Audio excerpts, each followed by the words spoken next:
who these people are. And I'm going to ask them the first question to get the conversation started. But I want you guys to feel free. This is kind of an informal, it's a small group. Feel free to ask them any questions that you'd like to ask them about how they became great or what motivated them. And you guys feel free to respond as you see fit, or if you have something that we haven't asked that you'd like to share, feel free to do that. I'm going to start out here by introducing the first person on the right is Bud Stallworth.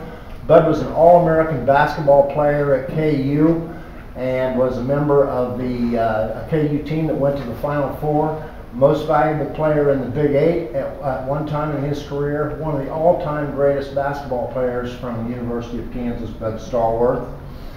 Our next inductee is Michael Bishop. Michael was a quarterback at Kansas State University, broke all kinds of records. They were 15-1 in the conference during his 2 years as starting quarterback. Finished second in the Heisman balloting. Davey O'Brien Award winner as the top quarterback in the nation. And just truly one of the all-time great quarterbacks to ever play in the state of Kansas. Thank you so much for being here. Our third inductee is Coach David Snyder. David grew up in Winfield, where he was a two-time state tennis champion. He was a doubles and singles champion. Went to the University of Texas and was part of a great Texas tennis program down there. And then he went into the coaching ranks and coached for a long time at the University of Arizona and at the University of Texas. And he retired as the winningest tennis coach in NCAA history. This is the #1 tennis coach in college tennis nationally. So nice to have you here. Wayne Simeon came out of Leavenworth High School as the Gatorade National Kansas Player of the Year. He was a McDonald's All-American, went on to the University of Kansas where he was the Big 12 Most Valuable Player, two-time consensus All-American, took KU to the NCAA tournament 3 out of the 4 years he was there, one of the all-time greats at the University of Kansas, Wayne Simeon. Brenda Stoll grew up in Silver Lake, Kansas. Great softball community, and Brenda was one of the first and shining stars that came out of that great high school program at Silver Lake. She went on to Emporia State and took them to the national championship game 2 times. They won the national championship 1 year that Brenda was there. She was a star pitcher on this team. She started every game in the College World Series and won 66 games in her career. She had an earned run average under 1, and if that doesn't mean anything to you yet, that's what pitchers are supposed to do, is keep the other team from scoring very many runs. She was the best in the country at doing that. Clear to my right is another great All-American quarterback, played at the University of Kansas, came out of Bonner Springs High School, finished 4th in the balloting for the Heisman Trophy. This guy had a cannon arm. He was recruited by Bear Bryant to go to the University of Alabama. Notre Dame wanted him. He chose to stay at Kansas and became one of the greatest. He set all the records at KU, and many of those records are still standing. David James from Bonner Springs. This is the class of people that are going to be talking to you today, so let's give them a welcome. I'd like to start out, and we're going to start on that end. We'll just go down, and the first question that I want to ask everybody, or the first comments that I'd like you to make, is to tell the kids, who was the person that you looked up to when you were a kid, when you were 12, 13, 14 years old, growing up? Who was the role model, the person that you really wanted to grow up to be like, and why? David, we'll start with you. Let's go. Make it brief because we want to have time for some more questions. But if you don't mind starting, that's it.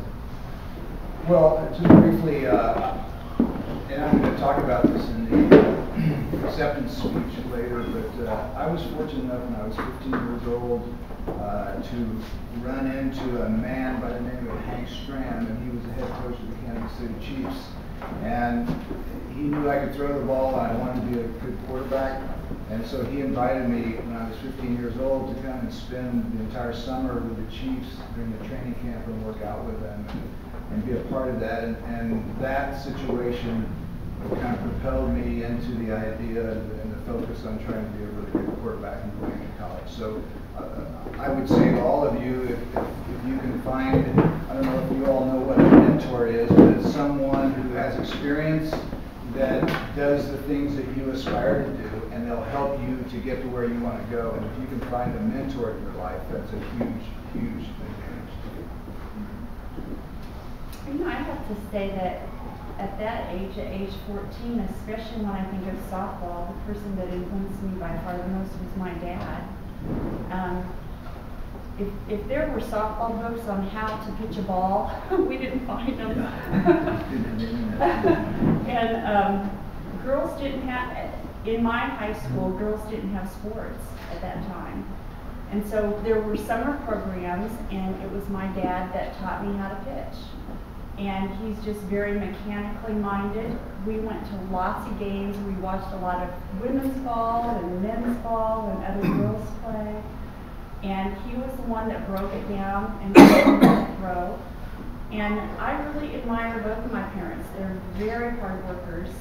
They're great neighbors, and I think that's a quality person, the kind of person that you would love to have that lives next door. They help other people. You know, they're concerned about doing the right thing. And so my dad was my hero growing up. I would agree with that. My father, Wayne Sr., was a big influence in my life. He was the first one that taught me how to play basketball. And really, when I first started to play the game, I didn't start with the ambition or the goal to go to KU or to play professionally. It was just out of having fun with my dad in the driveway. And some of my best memories are just with he and I just shooting, playing games, you know, on hot summer days. And one of the things that really impacted me the most about his life is that I saw that he gave up a lot of things so I could be able to, you know, pursue basketball and become the best that I could be. And as I recognize his sacrifice for me going on to pursue basketball and to play at a high level, that's something that I certainly appreciated. And now it's something that I want to do not just for my kids, but for other people as well. So my dad had a big influence on my life. I tried to play all the sports, but these guys, you know, you kind of see where I ended up in tennis. I couldn't keep out all the rebounds, and this guy hit pretty hard when I tried to tackle him. So I played the sports through high school, all of them, but I was sort of a backup quarterback, and tennis just happened to be my best sport. We had a coach at Winfield, where I grew up, named Curly Vaughn. I'll talk about it a little bit later, who just was a fun guy to be around, and he spotted athletes, mainly off the basketball team, that could hit a ball over the net. Our tennis courts were located near the high school, and he'd see kids over there fiddling around just with their rackets, you know, if they could get it over the net. And I happened to be a little better than most of the other people, kids doing that sort of thing. And so I had a knack for it, and he had a way of getting us, teaching us strokes and getting us started playing little matches, and sooner or later we were in a tournament. One thing led to another. You go to tournaments out of town. That was a pretty good deal because you didn't have to mow the lawn or paint the house or whatever your dad had in mind for you.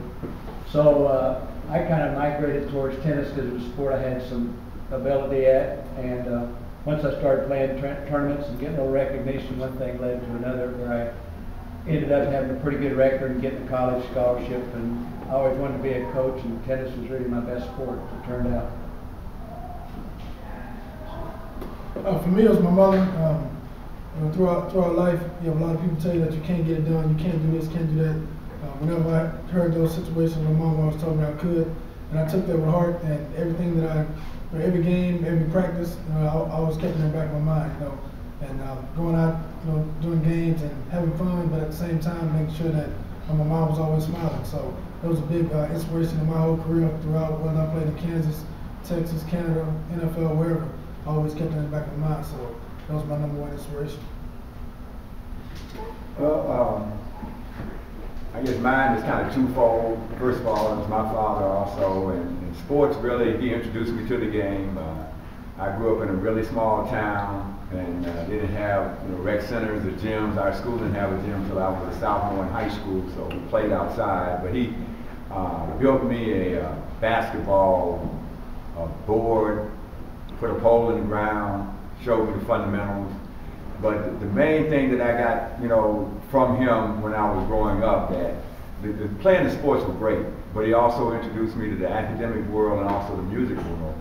And so, and I'll touch on this a little more on my speech later on, but as much as he showed me how to play the game of basketball, his passion for teaching, because he was an administrator in the school that I went to, and my mother was also, kind of later on in life showed me how important it was, because if I had my way, I would have played basketball 24 hours a day. It was something that I had, you know, just, I think, born with a gift to be able to figure out how to put a round ball in a basket with any kind of shots.